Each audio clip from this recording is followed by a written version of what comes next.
Anna Thompson stood at Gate 42 of JFK International Airport, her passport clenched in her hand like a lifeline.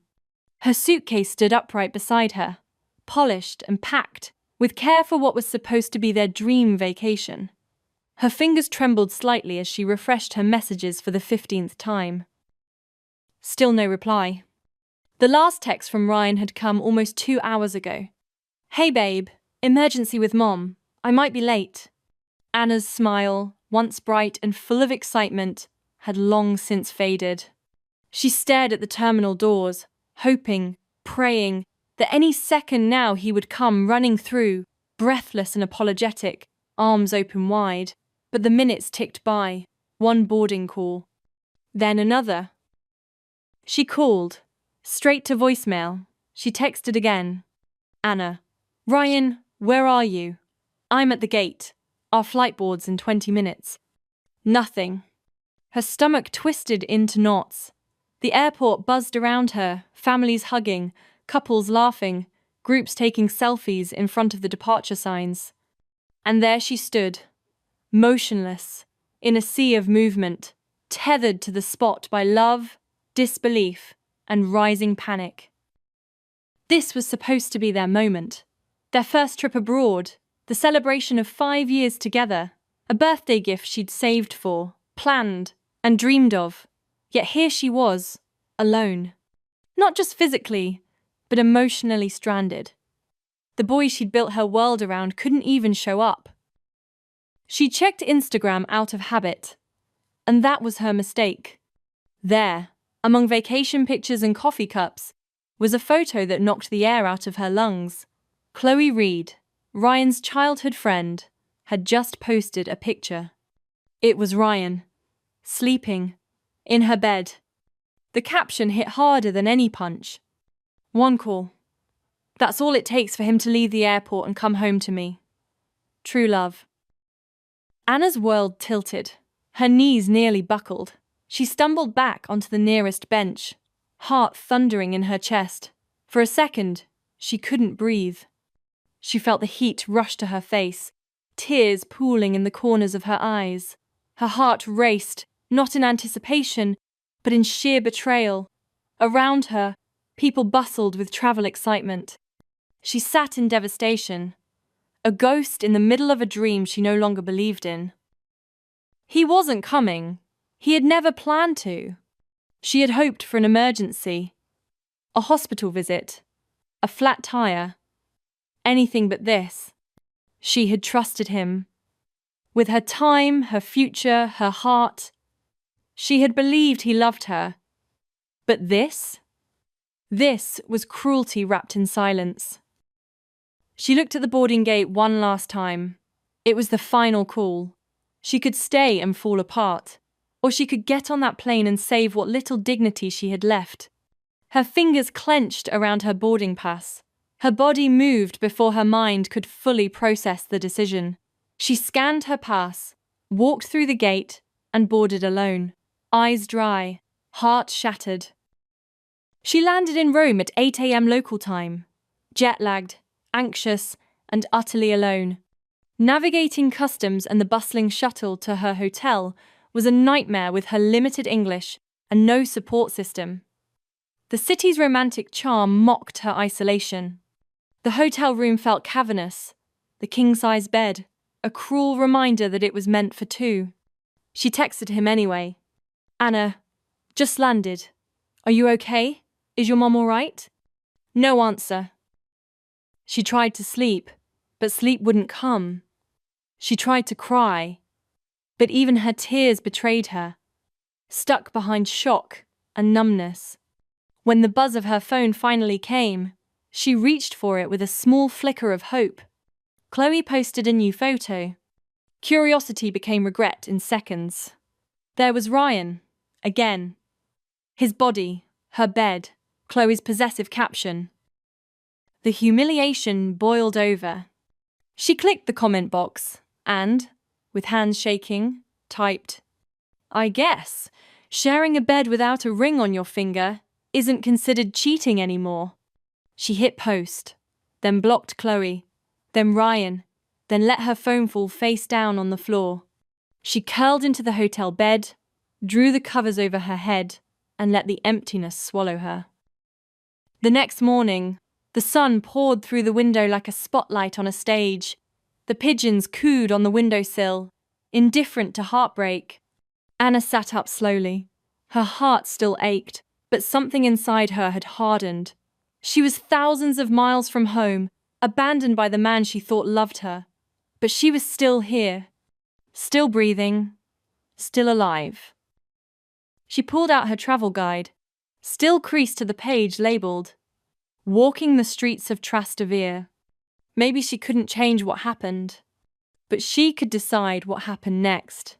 She dressed, grabbed her camera, and stepped out into the streets of Rome, determined not to waste another moment waiting for someone who had already left. In the following days, Anna wandered across cities she'd only ever dreamed of. Each morning she fought back fear of getting lost, of speaking the wrong word, of being completely alone. Her English was poor, and her Italian nearly non-existent, but she learned to point, to smile, to listen with her eyes. She stumbled through menus, took wrong trains, and got soaked in an unexpected downpour in Florence. But slowly, the world opened up to her. She found peace in the quiet corridors of the Vatican, serenity in the whisper of olive trees swaying in the hills of Tuscany. She stood at the edge of cliffs in Cinque Terre, arms stretched to the sky, letting the sea breeze sting her cheeks like a long overdue awakening. There were nights she cried herself to sleep, but there were mornings she woke up, craving the sunrise. She wasn't healed, but she was surviving. She was tasting freedom, not just from Ryan, but from the version of herself who'd waited so long to be chosen. Alone in foreign lands, Anna finally began asking herself the question she had long avoided. Had it always been this one? Sided? How many times had she excused his silence, softened her voice, apologized first, held on while he let go? She started to see the pieces of herself she had chipped away just to keep their love alive. On the 15th day, as she packed her suitcase, Anna didn't feel like the girl who had once begged for love. She felt like a woman who had walked through fire and emerged, burned, yes, but brighter. She stared at her reflection in the hotel mirror. Sunday-kissed cheeks, eyes that no longer searched for anyone. Her phone buzzed again. Another message from Ryan. "Flight info? I'll pick you up. Let's talk." Anna typed 2 words. "Thank you." Then she turned off her phone, zipped her suitcase, and walked out the door. She had boarded this trip in pieces. She would return whole. The plane touched down just past 7 p.m., and Anna stepped back onto American soil with a quiet, unfamiliar sense of resolve. Her trip had ended, but something inside her had just begun. As the sliding doors of the arrivals gate opened, she scanned the crowd, half expecting, half hoping, to see Ryan. That morning, just hours before her flight, her phone had buzzed. "Ryan, I unblocked you. I know I messed up. Let me make it right. Send me your flight details, I'll pick you up, I promise." It had taken everything in her to forgive, but she did. Maybe not for him, but for the girl she used to be, the one who believed people could change. She had sent her flight number, biting her lip as she hit send, willing herself to believe in one last gesture of good faith. But as she stood there under the flickering airport lights, surrounded by reunions and laughter, Ryan was nowhere to be seen. No sign, no call, no apology. He had left her alone again. This time, not in a foreign country, but in her own home, in her own skin. She dragged her suitcase through the terminal and finally out into the cool night air. Her heart didn't sink, not anymore. It simply settled with a new kind of stillness. The kind that comes after you've stopped expecting anything at all. The cab ride home was silent. She leaned her head against the window, watching the city blur past. Every familiar street now looked different, or maybe it was just her. Inside the apartment, everything was untouched. His coat still hung on the back of the chair. Her favorite mug was still in the sink, but the space between them was now impossibly wide. She didn't cry. Instead, she moved quietly through the silence, took a shower, made tea, Saturday at the edge of her bed, and let the stillness wash over her. It was in that moment, sitting there, wet hair dripping onto her shoulders, fingers wrapped around a mug of chamomile, that Anna truly felt it. The unraveling. Not a breakdown, not an outburst, but the slow, measured release of everything she had held in for too long. For the first time, she wasn't clinging to a memory. She wasn't waiting for a call. She wasn't checking the door. She was letting go. And it hurt. God, it hurt. But beneath the pain was something sharp and clean. Clarity. She saw it all now. Every compromise, every silence she had swallowed, every part of herself she had twisted to fit the shape of someone else's comfort. She had loved Ryan with everything she had, and he had loved her only when it was easy. It wasn't anger that filled her. It was grief. Not just for what they were, but for who she had become while trying to keep it alive. She opened her laptop and checked her email. One unread message caught her eye from her manager, Miss Larson. Subject: Yemen project? Still interested? Anna read it slowly. A 2-year overseas marketing campaign. Higher pay. New environment. A blank slate. She had turned it down before, out of fear. Fear of leaving Ryan. Fear of the unknown. Fear that stepping away meant giving up. But now it felt like something else. A rescue. A rebirth. She imagined the desert skies, the long flights, the hours of solitude in hotel rooms. She imagined being forced to confront herself, with no one to answer to, no one to wait on, no one to lose. She could find herself there, maybe for the first time. She clicked reply. Anna. Yes. Count me in. Her finger hovered for a moment before she hit send. And when she did, she closed her eyes, exhaled, as if shedding a second skin. Just like that, a door opened. She grabbed her phone and searched. IELTS exam registration. The site loaded slowly. Her fingers tapped nervously on the table, but her heart pounded with anticipation. Her English had always been a wound she carefully bandaged, something Ryan minimized, something she laughed off. But deep down, it had always made her feel less. Not anymore. This exam wasn't just about language. It was about proving she could build a life on her own terms, that she could communicate, compete, and carve her space anywhere she wanted. She registered, clicked through the payment, received the confirmation. Her chest swelled, not with fear, but with power. She had taken the first step. One bold, terrifying, exhilarating step out of the comfort zone that had once felt like love, but had become her cage. She wasn't doing it for a man. She wasn't doing it for praise. She was doing it for herself. And for the first time in years, that was enough. She leaned back in her chair and let herself breathe. Tomorrow would come with all its challenges, but tonight she had made a choice. Not to wait, not to beg, but to begin again. Anna woke up on her 26th birthday to the scent of vanilla candles and the quiet hum of a soft jazz playlist playing from the speaker in the kitchen. There was a cake on the counter, frosted with care, topped with strawberries, and a small note beside it written in Ryan's familiar scrawl. Happy birthday, Anna. I'm sorry for everything. Let's start over.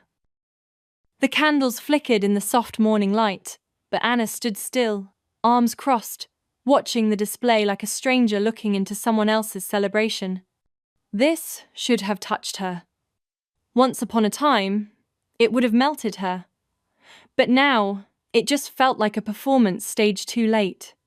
Like clapping at the end of a play, after the curtain had already dropped. She didn't feel surprise, or hope, or relief. Just a tired ache in her chest, the kind that no apology could reach anymore.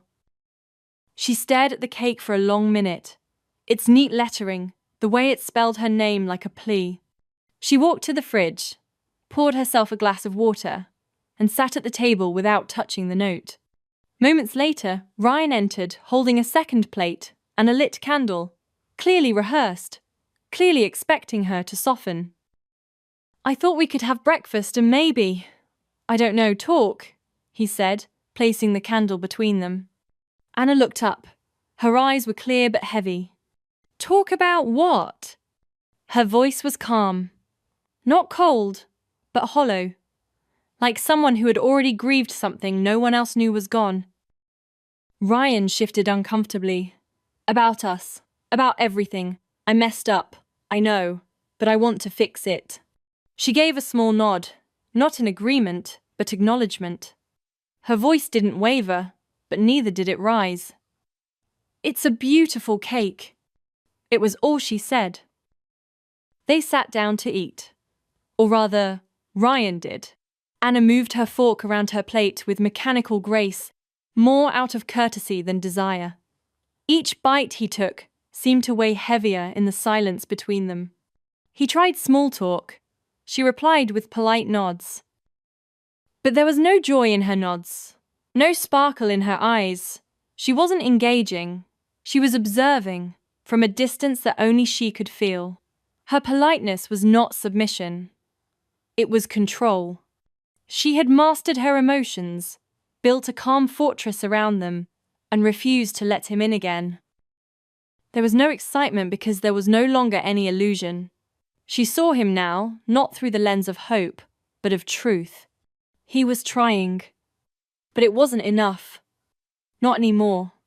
Because while he was discovering his guilt, Anna was discovering her worth. Later that afternoon, Ryan returned from a grocery run and called out from the hallway, almost cheerfully. "Hey, there's this dinner at the office tomorrow night. Just a casual thing, my team and their partners. I thought maybe we could go together." Anna turned slowly from the window, the soft light outlining her calm expression. Her eyes held no anger, only clarity. A company dinner. A public event. Once, she would have been elated to be introduced as his partner, to be included in his world. But now? Now she saw the invitation for what it was. A performance. A last-ditch effort to salvage image, not intimacy. She walked toward him, each step purposeful. "Ryan," she said quietly, "I'm not your partner anymore." He froze. "Come on, Anna. It's just a dinner. Just one evening. They all know you. They've missed you." Her gaze didn't soften. "Did they miss me when you told them I cancelled our trip? Or when you spent that night at Chloe's?" He had no response. She crossed her arms. "It's not just about showing up anymore. It's about who you show up for, and you didn't choose me when it mattered. Now you want to parade me in public so everything looks fixed? I'm not here for decoration, Ryan." The weight of her words hung in the room. She stepped back. "You can go if you want. Smile for your colleagues. Tell them I'm busy. Tell them I'm tired. I don't care. But I won't be standing next to you pretending this didn't happen." His hands hung limp at his sides, the grocery bag forgotten. She turned back toward the window without another word. He left quietly. But this time, he didn't just walk out the door. He felt the ground shift beneath him. As the door clicked shut behind him, a wave of cold settled in his chest. He stood in the hallway, the sounds of the city muffled behind the apartment walls, and for the first time in years, Ryan Carter felt completely, utterly lost. Her rejection hadn't come with tears, or yelling, or slamming doors. It had come with silence, with precision, with truth, and that terrified him more than any outburst ever could. He had expected her to be angry, maybe even hurt, but not this composed, not this resolved. He could feel it in her voice, in the way she looked at him, like she no longer needed anything he could give. And that's when it hit him. She had already let him go. He replayed her words as he walked down the street, the grocery bag still in his hand, now absurdly heavy. It's not about showing up anymore. It's about who you show up for. How many times had he failed to show up for her? He hadn't realized then that every silent night, every missed call, every excuse had been pushing her further away. And now, standing on the sidewalk, surrounded by people with somewhere to go, Ryan finally felt what Anna must have felt that day at the airport. Alone, abandoned, unseen. He turned back once, eyes drawn to the window on the 4th floor, hoping, just hoping, to see her silhouette one more time. But there was nothing. Inside, Anna stood at her desk, focused, still. That night, she opened her IELTS prep course and began her first practice test. It was hard. She stumbled. She second-guessed every answer, but she didn't stop. And when she finished, she closed her laptop with trembling hands, but a steady heart. There was no applause, no congratulations, just a whisper inside her that said, "Keep going." Ryan's absence in her life was no longer a wound, it was space. Space to grow, to learn, to finally, truly, be alone with herself, and not be afraid of what she might find. The photo showed up on Anna's feed, without warning, buried between a recipe reel and a language tip. Chloe had posted again. It was Ryan. He was seated on a picnic blanket in the park, Chloe leaning against him with her head on his shoulder. A golden retriever sprawled lazily between them, their fingers loosely linked. Chloe wore Ryan's hoodie, the same one Anna used to curl into. Her smile was wide, her posture intimate, as if this were their 100th Sunday picnic together. The caption read, "Family is not always blood. Sometimes, it's the ones who stay." Anna stared at the photo, her thumb hovering over the screen. It wasn't just the intimacy of the pose or the dog they'd once talked about adopting, it was the calculated warmth of the caption. The message wasn't for Ryan's followers, it was for her. Chloe wanted her to see it, to feel it, to react. She wanted Anna to be jealous, to rage, to spiral, but she didn't. There was no rage, no humiliation, just a quiet tightening in her chest, a recognition. Chloe wasn't winning Ryan's heart. She was grasping at his image, dressing up borrowed intimacy in filters and curated captions. And Anna? She had no use for games.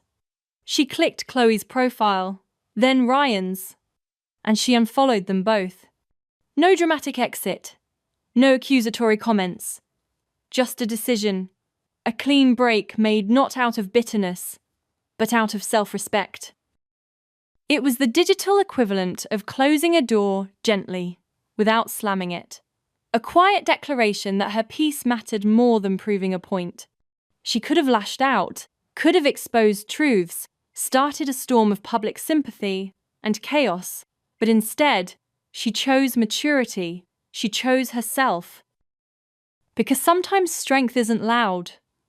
Sometimes it's quiet, intentional, a slow breath, and a steady hand as you step away from what no longer feeds you. She had learned that silence could be its own kind of power.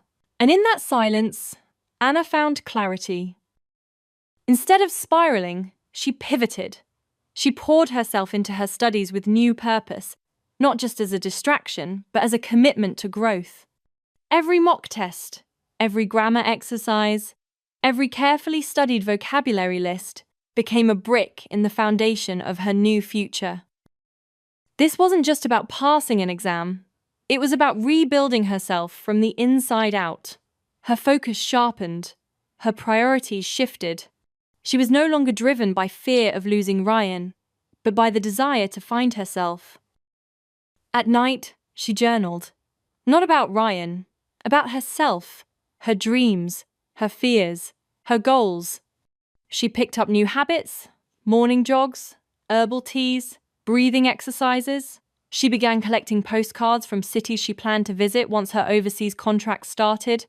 Her room slowly transformed.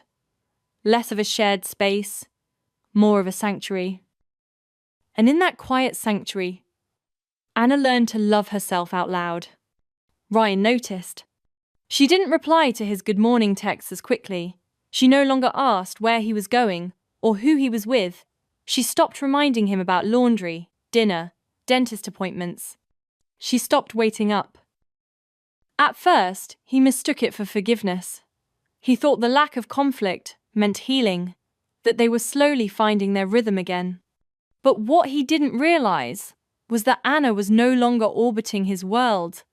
She was building her own, and she wasn't planning to ask for permission to leave it behind. Ryan began to feel it, not in the arguments, but in the absence of them, not in slammed doors, but in the way Anna stopped leaving them open for him. He felt her slipping through the cracks of a relationship he once took for granted. He saw the change in her eyes, the way they looked past him now, not through him but beyond him. It unsettled him. He thought her quiet was temporary, that she was just tired, that she'd come back. But deep down, something gnawed at him, a slow, heavy dread. He had misread the signs.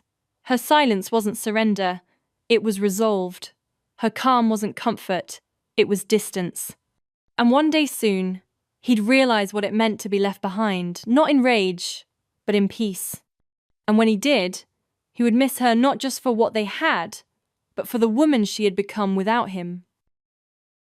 Anna moved around her kitchen like a shadow, quiet, composed, exact. Every movement she made was deliberate, almost ceremonial, as though she were choreographing a silent farewell. The kitchen was filled with the scent of simmering tomatoes and garlic, and each breath she took tasted like closure. She wasn't rushing or second-guessing. There was no playlist, no humming, no excitement, just calm, practiced grace, the kind that comes from someone who has already made peace with their decision. She opened the fridge slowly, her fingers curling gently around the small chocolate cake she had made the night before. The frosting bore a few imperfect swirls where her hand had trembled, not from nerves, but from the weight of what this cake represented. She placed it in front of Ryan, with the care of someone setting down a final offering. The single candle, already nestled in the center, was lit with the steadiness of a person who had nothing left to prove. "Make a wish," she said, her voice soft, almost detached, as though the ritual itself meant little, but the intention behind it meant everything. Ryan's smile faltered. He looked at the cake, then at her. "You didn't have to do all this." Her eyes didn't waver. "I know." He leaned forward and blew out the flame. The smoke curled upward like a signal in the silence. Then, without fanfare, she reached behind her and placed a small gift-wrapped box between them. The wrapping was neat, symmetrical, wrapped in navy blue paper with silver ribbon. It was beautiful in a quiet, restrained way, like everything about Anna lately. "Your gift," she said, her tone as calm as the surface of a still lake. Ryan untied the ribbon slowly, as if he already sensed what was inside wasn't just a present, but a statement. When he lifted the lid of the velvet box, a breath caught in his throat. The ring inside gleamed under the candlelight, a polished silver band, simple yet elegant. It was unmistakably identical to the one Chloe had flaunted on Instagram just months ago, the same ring she'd captioned as a symbol of something special. Ryan's features tensed. His fingers hovered over the ring, not touching it, as if it might burn.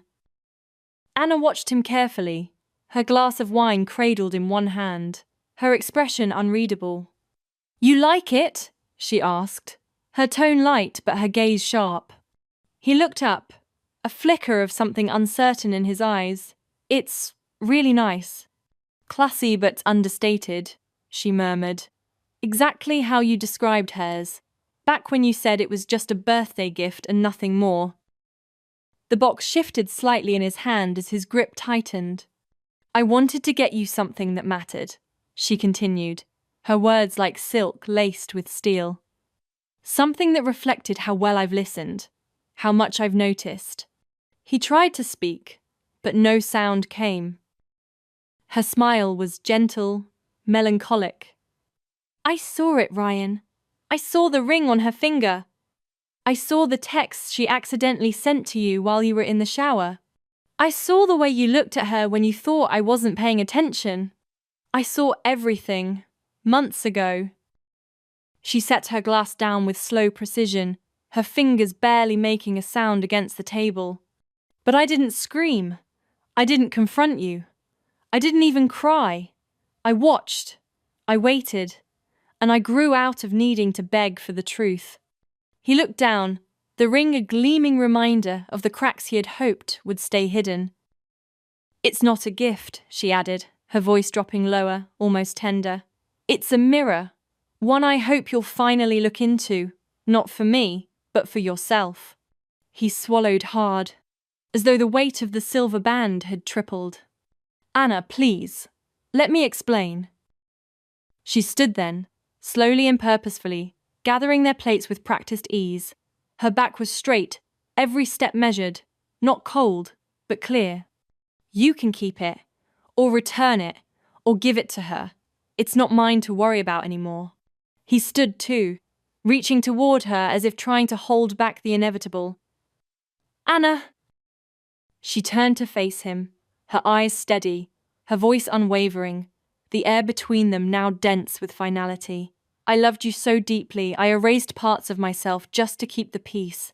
I minimized my intuition. I rationalized the inconsistencies. I clung to the idea of us because I thought love meant endurance. I thought silence meant grace. I thought loyalty would be enough. He stared at her, speechless. But this dinner, she said, almost a whisper now. This ring? It's not romance. It's reclamation. It's my voice, finally unmuted. She placed the dishes in the sink one by one. The sound of porcelain meeting metal, like gentle punctuation marks, at the end of a sentence too long held in. Then, without another glance at the ring box, she walked out of the room. Her shoulders relaxed, her breath steady. Her steps no longer heavy with doubt. She didn't leave with heartbreak. She left with liberation. And he was left with silence and the mirror of his own betrayal. The room still smelled of garlic and tomato, but all Ryan could taste was the bitter tang of regret. The silence after Anna left the room stretched on like a canyon between them. Ryan remained frozen, as if paralyzed by the weight of everything he had just lost. The untouched cake sat mocking him, the flickering candle long since extinguished. The open ring box on the table glinted under the low light, shiny, hollow, damning. Then suddenly, like a dam breaking, he moved. Fast, clumsy, desperate. He stumbled through the hallway, like a man sprinting after a train he let pass too many times. Anna! He found her in the bedroom, folding clothes into a half-packed suitcase with surgical precision. Her face was calm, unreadable.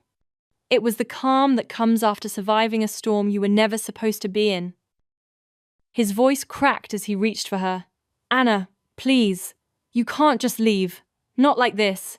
Not after everything. Please. She didn't flinch, just kept folding. I screwed up. I was selfish. I was blind. I was a coward. He fell to his knees, his hands grasping for her wrist like a drowning man reaching for a lifeline. I didn't realize how deep I was in it until I saw your face tonight, until I saw that ring. God, Anna, I've been an idiot. His eyes were wide, glassy. He wasn't acting. This wasn't another performance. This was a man breaking open. I'll cut her off, Chloe. I swear. Tonight, I'll block her on everything. I'll delete every text, every picture, every trace. I'll tell her to never contact me again. I'll do it right now. Just give me the chance to fix what I broke. He was rambling now, breathless. I'll change my number. Hell, I'll change jobs if I have to. I'll go to therapy. I'll undo every lie I ever let live between us. Just say the word. Just tell me there's still a way back. Anna finally paused. Her fingers curled softly around the edge of a sweater. She turned to look at him, slowly, and the ache in her chest felt strangely quiet. He looked so small on the floor. Not the man she once loved, but the echo of him, blurred by regret. I believe you mean it, she said, voice low but steady. But it's too late to mean it now. His lips parted. A gasp caught in his throat. So that's it? She didn't answer. Her silence was louder than a scream. And still, he begged. I'll never text her again. I'll never even say her name. I'll burn the whole damn chapter if it means I can keep you in the story. Anna watched him. Not with anger, not even with sadness, but with the kind of weary knowing that comes after you've already let go. You should have fought for me when it still mattered, she said. I was drowning in this relationship while you were keeping options open. I needed you then, Ryan, not now that I'm saving myself. He reached for her again, but she stepped back. The distance between them now was permanent. She exhaled slowly, walked over to the closet, and grabbed the final scarf. It was the one she used to wear on crisp autumn mornings with Ryan, back when they'd share pumpkin lattes and laugh like the world was still kind. Now, it was just fabric, a symbol of a girl who no longer existed. She was done. Done waiting. Done hoping. Done holding her breath for a love that only showed up in promises and never in presence. She wheeled her suitcase to the door. Each clack of the wheels against the hardwood sounded louder than any goodbye she could say. Her steps weren't rushed. They were deliberate, like punctuation marks on the end of a long, unfinished sentence. No more second-guessing. No more what-ifs. She had replayed every scene, every word, every silent night and loud excuse, until her heart had no tears left to offer.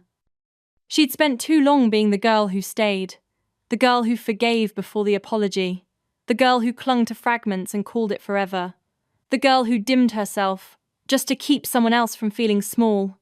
Not anymore. She was out. And not just out of the apartment, she was out of the whole damn loop. Out of the carousel of chaos, out of the endless cycle of almost and maybe next time. The drama, the manipulation, the emotional tug of war, she was done playing.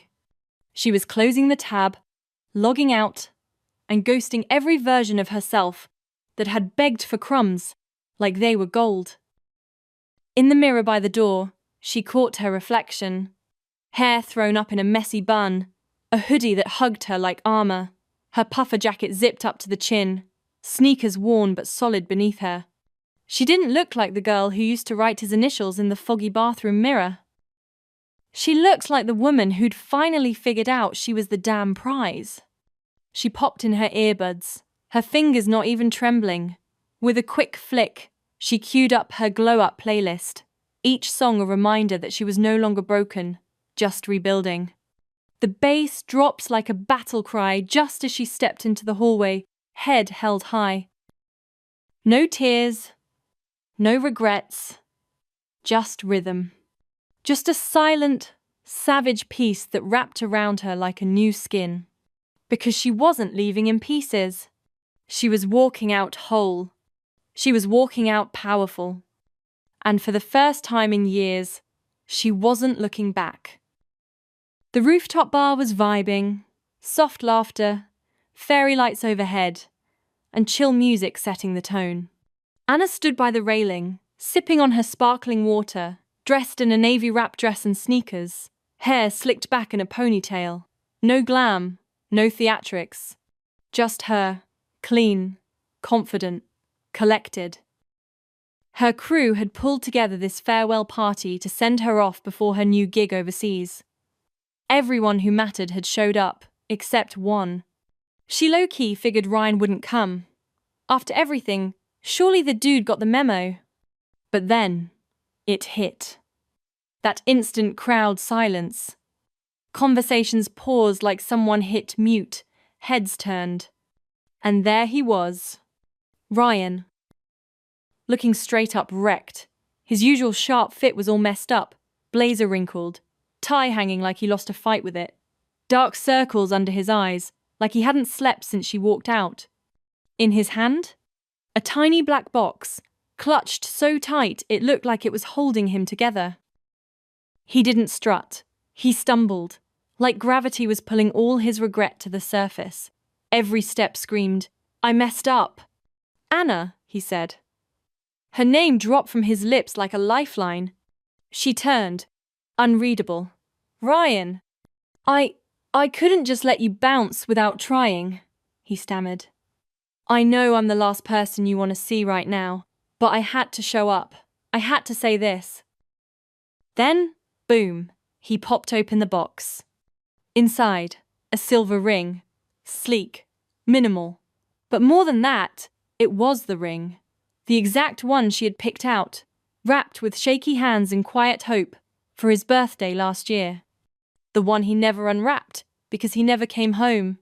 He held it up like it was sacred, like it was his only shot. "I found it," he said, voice cracking hard now. "In the drawer, after you dipped. I just stood there like an idiot, staring at it, feeling every ounce of what I threw away. You planned this, you loved me, and I played myself thinking I had time." The whole rooftop went dead silent. The vibe froze. People stared like they were watching a TikTok live proposal in real time. "I was on my clown arc," he admitted, breath hitching. "I was out here treating you like a backup plan, when you were the main character the whole damn time." He hit the ground, one knee, like he was laying it all down for real. "I love you. Fru for real. I want to do it right. I want to be yours if you'll still have me. Please, don't go. Stay. Marry me." The crowd gasped. Phones lifted. Cameras flashed. Anna didn't even blink. She stayed rooted, calm, regal. A queen in sneakers. She looked down at the ring. "You know," she said softly, "I bought that for your birthday. I hid it, hoping you'd notice. Hoping you would show up." He looked up at her, eyes wide. "I didn't know." "I know," she said. "You were with Chloe. I was home, telling myself maybe next year you'd remember me." He looked like he might shatter. She looked him right in the eye. "It's a gorgeous ring, but it doesn't rewrite what went down. It doesn't change the nights I cried alone, wondering why I wasn't enough. It doesn't fix being treated like an afterthought." He reached out, hands shaking. "I swear, it's different now." She didn't flinch, didn't budge, just tilted her head. "I believe you," she said. "But the thing is, I'm different now too." Then she stepped forward, and her voice dropped. Low, sure, powerful. The kind of voice that stops hearts. "You had me," she whispered. "And you fumbled. I begged for bare minimums, and now you're here with grand gestures like that's going to undo all the nights I cried myself to sleep." Ryan's breath caught. His chest rose and fell fast like he was running out of air. "I'm not angry," she continued, voice steady as steel. "I'm just done. I've outgrown the pain. Outgrown you. I begged for answers. You gave me silence. I begged for time. You gave it to someone else. Now that I've found myself, you want to claim me again? Nah, we're not doing that." Her eyes flicked to the ring again. Sharp. Final. "You don't get to press reset just because you're finally feeling what I felt. This isn't your redemption arc. This is my exit." And then came the line, soft but final, like the last beat of a song. "This is too late." It hit like a mic drop. Ryan deflated, one knee, ring still out, like a character written out of the story. She stepped in, kissed his cheek, and said gently, "Goodbye, Ryan." Then she turned, no hesitation, and walked back to her crew, her new chapter. The music picked up.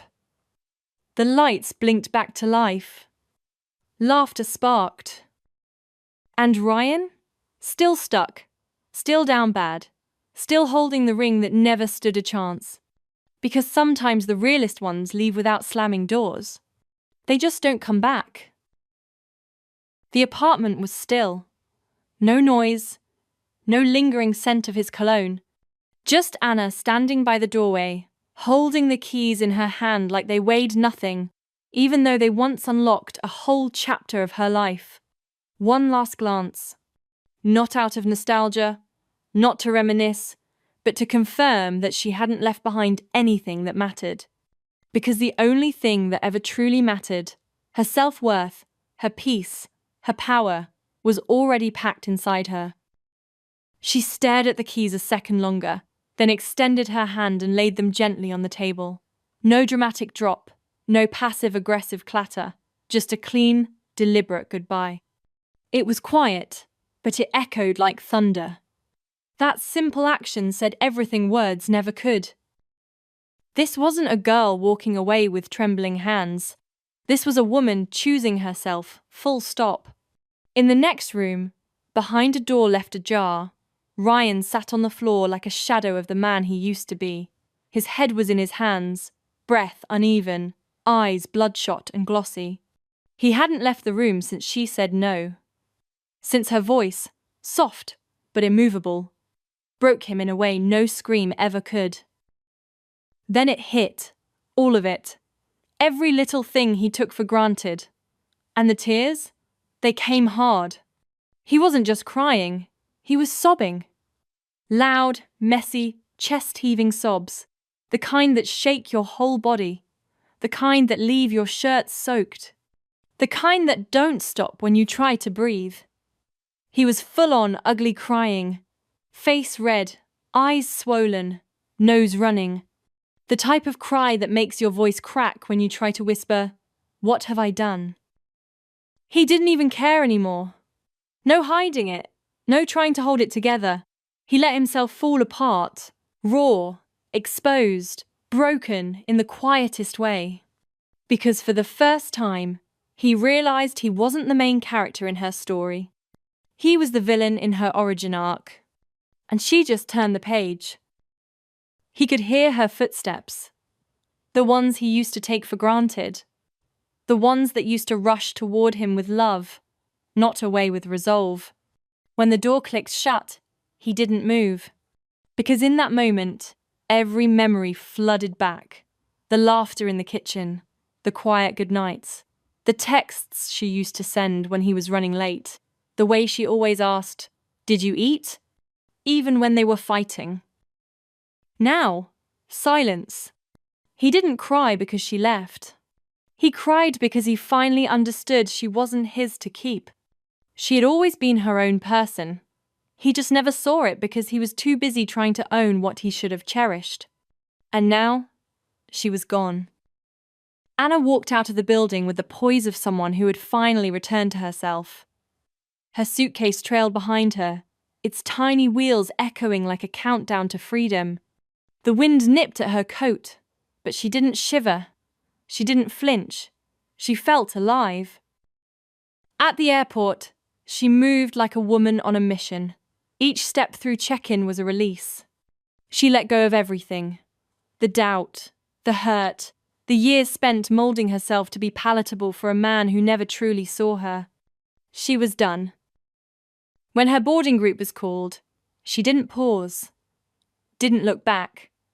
Her hand tightened around her passport, and she walked down the jet bridge like it was a runway. She boarded that plane not as someone escaping, but as someone rising. No running, just elevation. Window seat, of course. Her favourite. Headphones in, her healing era playlist on loop. Phone on airplane mode, just like her heart when it comes to the past. As the plane rolled down the runway, she gripped the armrest, not out of fear, but power. When it lifted off, so did something inside her. She glanced out the window, the city shrinking below, and with the softest smile whispered, "I'm so proud of you." Because she wasn't just leaving, she was evolving. She wasn't just free. She was finally home with herself.